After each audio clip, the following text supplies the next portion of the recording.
So in this video I'm going to be talking to you about Sodom and Gomorrah and how God destroyed these cities. So basically it's been a trend in the Bible, if you read the Bible, where cities end up just being corrupt, and this is what happened to the city of Sodom.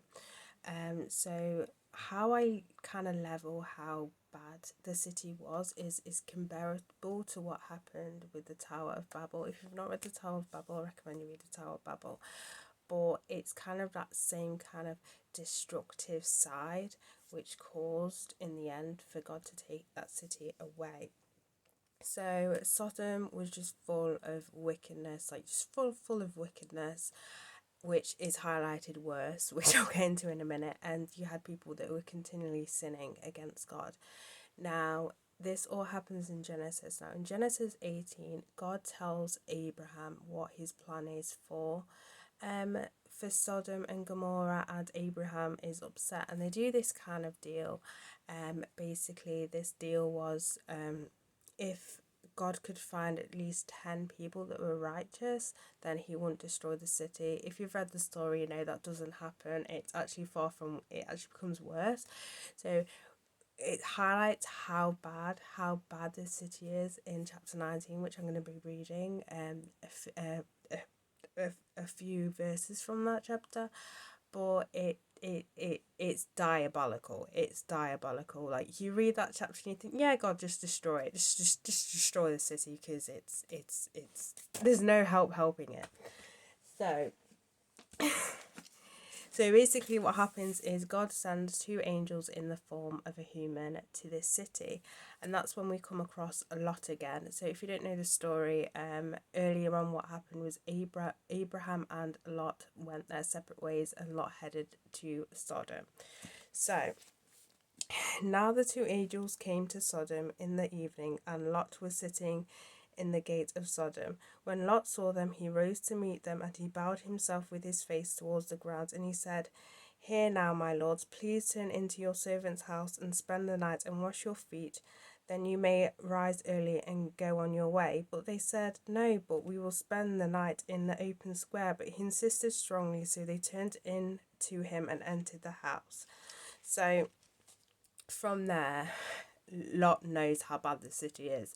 These visitors cannot stay in the open, because the people will, they will just, they will, we don't know exactly until later on what they'll do to them, but it's like these cannot stay in the open. So Lot knows how bad the city is.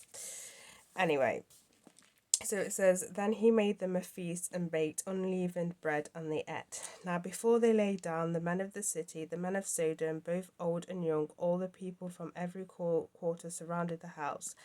And they called to Lot and said to him, 'Where are the men who came to you tonight? Bring them out to us, that we may know them carnally.'" So the word carnally, there's two different meanings to what it means. The meaning in this context is basically to know them sexually. So the idea is, Lot releases men so we can rape them and do all kinds of disgusting sexual sin towards them. Which is, again, this chapter is brutal. This event is literally brutal, and it gets worse. So Lot went out to them through the doorway, shut the door behind them, and said, "Please, my brethren, do not do wickedly. See how I have two daughters who have known a man. Please let me bring them out to you, and you may do to them as you wish. Only do nothing to these men, since this is the reason they have come under the shadow of my roof." So Lot, while protecting these visitors, says, "You can take my daughters," which again is disgusting to think about, how a father would, knowing what these people want to do to these men, the fact that a father would let them do what they're going to do to the men to his daughters instead. If you look at kind of the whole kind of, what would you call it, culture around those days, daughters were considered not as kind of worthy as sons, which is sometimes still a thing in certain cultures. So in that sense, he was like, to him, his daughters didn't really mean anything, which is pretty sad as well. But, you know, again, it's pretty brutal. But basically what happens is the people don't agree. They try and attack, and basically the angels save him and his family. And what happens is the angels basically say to them, because obviously they've kind of saved them, okay, in a way they've kind of done it, they offered his daughters instead. But either way, the angel basically warns them and says, leave the city now. God's going to destroy it. Just leave, just leave. At first, they're kind of not kind of, they're kind of hesitating, because even though the city is the way it is, it's like if someone came up to you and said, you know, leave the city, it's not good for you. You're going to be hesitant because it is your home at the end of the day. And I want to go to one verse, which I'm not going to get into it just because I need to go into detail with this verse. But as I said, they were kind of hesitant. But if you come to verse 26, 1926, it says, but his wife looked back behind him and she became a pillar of salt. This can mean anything, but from what I get, as I said, I'm not thoroughly detailed look into this verse, but from what I fully get, his wife was still kind of, she still didn't really want to leave, even though they were warned and stuff.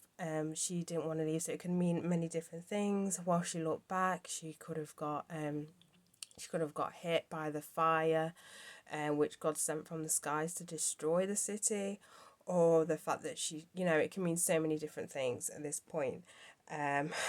But yeah, that's basically how messed up Sodom and Gomorrah are. The city was. So a bit like Babylon, Sodom and Gomorrah are used as references later on in the Bible. So obviously Babylon is used to highlight, you know, the destruction. Where Sodom and Gomorrah are used to describe a city that's corrupt, and that's used throughout the Bible, also especially in the prophetic books.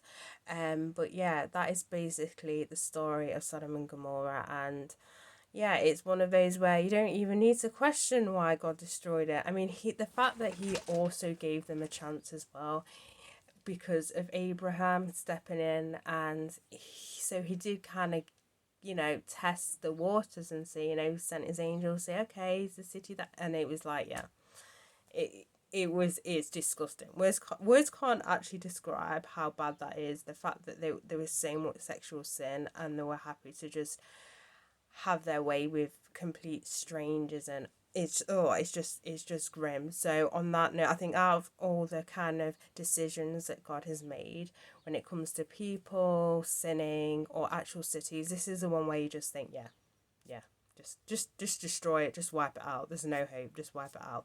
It's just full of evil.